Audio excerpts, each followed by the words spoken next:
नहीं, जिस तरीके से आप सवाल पूछ रहे हैं उस तरीके से तो मैं जवाब नहीं दूंगी। मैं जवाब अपने तरीके से देती हूँ और वैसे ही दूंगी। ये फाइट सिर्फ आइडियोलॉजी के आधार पर नहीं है, ये फाइट उससे भी बड़ा जो एक डिक्टेटर इस देश में बैठा हुआ है उसको हराने की है। अरे इसी में तो पैसे मिलते हैं कंचना बहन। लालू जी नहीं छोड़ा, काहे पिला रहे थे? हमें लग रहा है कि आपको बड़ा दुख है कि आपको इन्विटेशन नहीं आया था। चंपत राय जी कहते हैं कि प्रधानमंत्री नरेंद्र मोदी तो विष्णु के अवतार हैं, उनको कौन सपना दिखा कर गए, लेकिन आपकी हिम्मत नहीं होगी कि इसको नेशनल टीवी पर चला दे। तो जो आरएसएस के लोग अच्छत बांट रहे हैं, बीएचपी के लोग अच्छत बांट रहे हैं, बीजेपी के लोग अच्छत बांट रहे हैं, तो ये ट्रस्ट का काम कैसे हुआ, ये धार्मिक काम कैसे हुआ? ये तो पॉलिटिकल काम हो गया और एक पार्टी का काम हो गया। तो अगर मान लीजिए 22 को राम जी आए भी तो आकर क्या देखेंगे राम जी कि अयोध्या, उसी अयोध्या में जब करोड़ों दीपक जलाए जाते हैं तो प्रेग्नेंट महिलाएं वहां से तेल निकाल कर ले जाती है, क्या यह देखेंगे? दीपक जी, समस्या यह है कि आपको बिहार का विकास दिखाई नहीं दे रहा है। अरे 70 दिन में 2,17,000 शिक्षक भर्ती हुए, वर्ल्ड रिकॉर्ड है ये। आपके पास बीजेपी का कलरफुल चश्मा होगा, हिंदुओं पे हमले होते हैं तो पूछा जाते हैं। देखिए, उस न्यायालय के निर्णय पर अब नहीं जाना। न्यायालय ने एक शब्द में एक निर्णय दे दिया कि भाई ये राम मंदिर था, राम मंदिर है, राम मंदिर रहेगा, बात खत्म। पुरानी बातों को छोड़ दीजिए, नहीं तो गड़े मुर्दे उखाड़ोगे तो जाने कितने कितने बाबर पछाड़े जाएंगे, कितनों को धराशायी किया जाएगा। उनका कंचना यादव जी, किशोर तिवारी जी आपके इंडी गठबंधन के सहयोगी है। इन्होंने अभी अभी कहा कि हमें इस बात का बड़ा फक्र है, हमें इस बात का बड़ा गर्व है कि 6 दिसंबर 1992 को शिव सैनिकों ने बाबरी मस्जिद को गिराया या बाबरी ढांचे को गिराया। कंचना यादव जी, आरजेडी उनके इस गर्व का स्वागत करती है। आप भी गर्वित हैं इस बात से कि बाबरी ढांचा टूटा? नहीं, जिस तरीके से आप सवाल पूछ रहे हैं उस तरीके से तो मैं जवाब नहीं दूंगी। मैं जवाब अपने ही तरीके से देती हूँ और वैसे ही दूंगी। और मैं तीनों लोग का जवाब दूंगी, बीएचपी के, बीजेपी के और जो हमारे सहयोगी इंडिया अलायंस गठबंधन में उनका भी।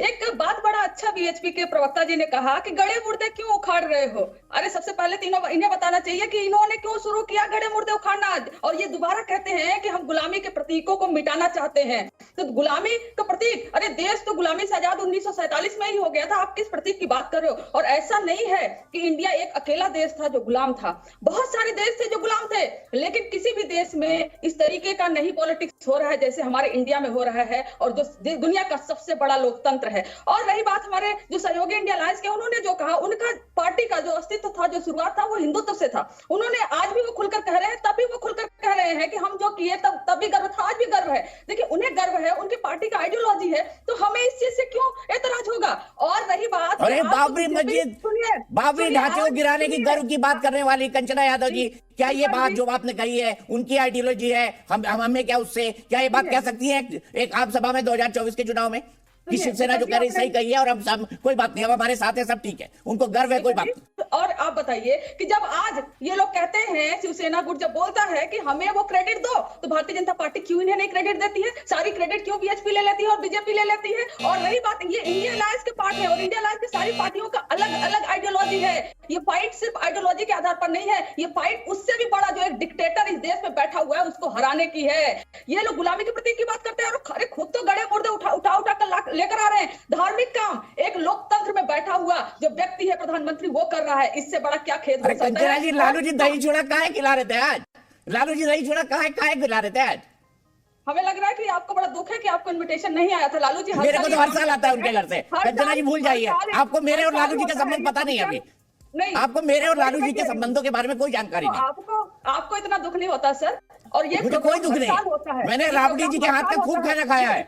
ईद पर भी होता है, ये दिवाली पर भी होता है, ये हर त्योहारों पर होता है, बुलाए जाते हैं लोग, गले मिलते हैं लोग, इसमें क्या है? हमारे बीच भाईचारा है। आपको देखिए, मकर संक्रांति में मैंने दही चूड़ा बोला तो इनको ईद जरूर याद आ गई। अरे यहाँ लोग इनको ईद क्यों याद आई बताइए कंचना यादव जी? और हमारे मुस्लिम उलेमा बोल रहे थे कि ये भी गुलामी के प्रतीक है, ये भी गुलामी के प्रतीक है। आपने जवाब दिया कि जमीन हमारी, मजदूर हमारे, पैसा हमारा, और तभी गुलामी के प्रतीक कैसे हो गए? नहीं, मैं बताता हूँ। गुलामी के प्रतीक बाबरी ढांचा था, इसलिए था क्योंकि करोड़ों हिंदुओं को, उनकी भावनाओं को सप्रेस करके जबरदस्ती मंदिर तोड़ के अपनी मस्जिद बनाई, और कोई उस नहीं कर पाया। 1 मिनट आपके बीच में नहीं बोलना था, बीच में मत बोलिए। और आप जैसे परवर्ट हिंदू, आप लोग जैसे परवर्ट हिंदू ही इस देश का माहौल बिगाड़ते हैं, ठीक है ना? गुलामी के प्रतीक को हटाई जाएंगे। ऐसे डिबेट नहीं करते हैं, डिबेट ऐसे नहीं करते हैं। गलत मत बोलिए नेशनल टीवी पर। अरे कहां से आजादी के समय आज गुलामी का प्रतीक बता रहे हैं आप लोग? बताइए ना अपने योगदान, बताइए आजादी में। जवाब देना है मुझे। बीच में चिल्लाने से मैं चिल्ला के डिबेट नहीं करता हूं, बकवास करते रहिए। बीच में फालतू में चिल्लाया जा रही है अपनी बात। कंचना जी रुक जाइए, आलोक जी को करने दीजिए, आलोक जी वरिष्ठ हैं, सम्मान कीजिए थोड़ा। गड़े मुर्दे क्यों उखाड़े जा रहे हैं? अरे राजनीति में तो गड़े मुर्दे हमेशा रखे जाते हैं, मुर्दा को गाड़ा ही नहीं जाता है। राजनीति में तो हमेशा गड़े मुर्दे ही उखाड़े जाते हैं। कौन सी राजनीति कर रही हैं आप? राजनीति में अगर गड़े मुर्दे नहीं उखाड़िएगा तो अपने इतिहास का पता कैसे चलेगा? अगर लालू जी को हम कन्विक्टेड नहीं बोलेंगे तो कैसे पता चलेगा? उनको सजा मिली है, सजा मिल गई या चुप हो गए? अरे गड़े मुर्दे उखड़ेंगे और मुर्दों को कभी गाड़ा नहीं जाता है, वो समय पे निकाला जाता है, समय के लिए रखा जाता है, ठीक है ना। अभी देखिए गड़े मुर्दे हमेशा जो निकलेंगे कि शिवसेना के साथ आप गलबैया कर रही हैं, जाके जवाब दीजिएगा मुस्लिम बस्तियों में कि शिवसेना जो गर्व से कहती है कि हमने मस्जिद तोड़ा, उसके साथ आरजेडी अलायंस करके सरकार बनाएगी। बोलिएगा जाके जरा बिहार में, पता चलेगा गड़े मुर्दे किसको कहते हैं। जब सब कुछ संविधान और कानून के खिलाफ हो रहा है तो बैरिस्टर साहब एक बार तो कोर्ट चले जाए ना, थोड़ा कानून की पढ़ाई को वो कर ले, थोड़ा क्या बोलते हैं, क्या क्या कहते हैं कंचना जी, रिवाइज है ना, हम पढ़ाई में जाते हैं ना तो ये कहते हैं रिवाइज कर ले थोड़ा पढ़ाई को। देखिए बात रिवाइव की और सर्वाइव की तो सेकेंडरी है, लेकिन मैं आपसे जो पूछ रहा हूँ उसका जवाब तो किसी ने नहीं दिया कि हमने जो कहा कि संविधान के माध्यम या मुखालिफ किस तरीके से हो रहा है। आप मुझे ये बताइए कि बाबरी मस्जिद वाला जो पूरा मामला था, उस मामले में कोर्ट ने ये कहा कि मस्जिद जो थी गैर कानूनी तरीके से गिराई गई, अंदर जो मूर्तियां रखी गई वो गैर कानूनी थी, उसके बावजूद भी किसी को आज तक सजा नहीं, कोई किसी को सजा। अब सुनिए उससे आगे जाना चाहिए ही तो कह रहा हूँ ना, इतनी बड़ी बात है तो बैरिस्टर साहब को कोर्ट में जाना चाहिए ना, lower court, district court, additional session जज। सुनिए तो चले जाइए ना। और उसके अरे बैरिस्टर साहब की वकालत कब काम आएगी दानिश भाई, बैरिस्टर साहब की वकालत कब काम आएगी? अरे सुनिए, सुप्रीम कोर्ट ने अभी तक इस बात का कि आप उसको मालूम है कि पूरे देश का इतना बड़ा मसला है, उसके बावजूद भी कैसे वो मोटो ले लिया सुप्रीम कोर्ट ने। लेकिन बैरिस्टर साहब वकील होने का काम पूरा नहीं करेंगे दानिश भाई, ये तो अन्याय है ना, मुसलमानों के साथ भी अन्याय है। अपनी पढ़ाई मुसलमानों के लिए वो यूज ही नहीं करना चाहते, उसका सही इस्तेमाल ही नहीं करना चाहते, मदरसों में नहीं पढ़े, बाहर इस्लाम कराए इंग्लैंड से, वो पढ़ाई यूज ही नहीं करना चाहते, वो गलत है ना ये। और आगे भी हम काम करते रहेंगे इंशाल्लाह, आप देखिएगा इंशाल्लाह। उसके बाद नहीं विनोद भाई को मैंने बोला बीच में अजय आलोक जी से भी, विनोद बंसल जी से भी और किशोर तिवारी जी से भी ये रोज सुबह से लेकर शाम तक बाबर के नाम की माला जपते हैं, जबकि हम बात करते हैं मस्जिद की।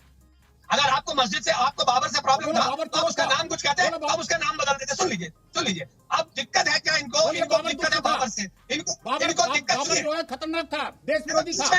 बोलिए ना, बोलिए ना, बाबर लुटेरा था, बोलिए ना, बाबर लुटेरा था, कैसे बात होगी, कैसे बात होगी दीपक भाई? अरे दीपक भाई कैसे बात होगी, बीच में इंटरप्ट अच्छा वो सवाल तो पूछ रहे हैं विनोद भाई, मैं आपकी तरफ से सवाल पूछ देता हूँ। बोलिए दानिश भाई, दानिश बाबर लुटेरा था।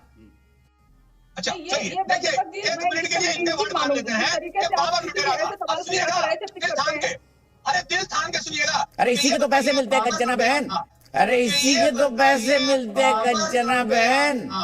नौकरी के नाम पे गिरी कर रहे हो तुम। हाँ तो ये डिजिटल लीचिंग हो गई ना,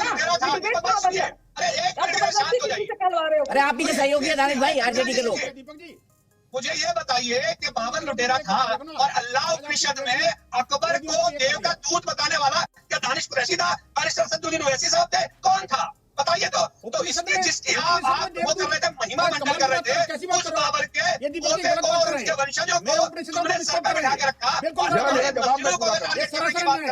उसके मुखालिफ अगर वो असद साहब करते हैं या दानिश कुरैशी करता है तो आपको पेट में दर्द होता है। तो ये जो दोहरे मापदंड है ना बंसल साहब, हमने तो उन्हें जगह नहीं दी, लेकिन हमारी मस्जिद की अगर बात आएगी तो मस्जिद अल्लाह का घर है। मैं एक सवाल का जवाब मैं आपसे लूंगा, मैं ये सवाल का जवाब सोच के रखिएगा। कंचना जी सपना आया है तेज प्रताप जी को कि भगवान राम उस दिन 22 तारीख को नहीं आएंगे। अच्छा कंचना यादव जी, ये तेज प्रताप जी और 4 शंकराचार्य को ये सपना क्यों आया है, मैं थोड़ा जानना चाहता हूँ। ये सपने कैसे देखे जाते हैं, इसकी आप तो जेएनयू में पढ़ती है, इतनी पढ़ी लिखी है, बताइए ना इसकी कुछ अवधारणा हो कि तेज प्रताप जी को भगवान राम कैसे सपने में आते हैं।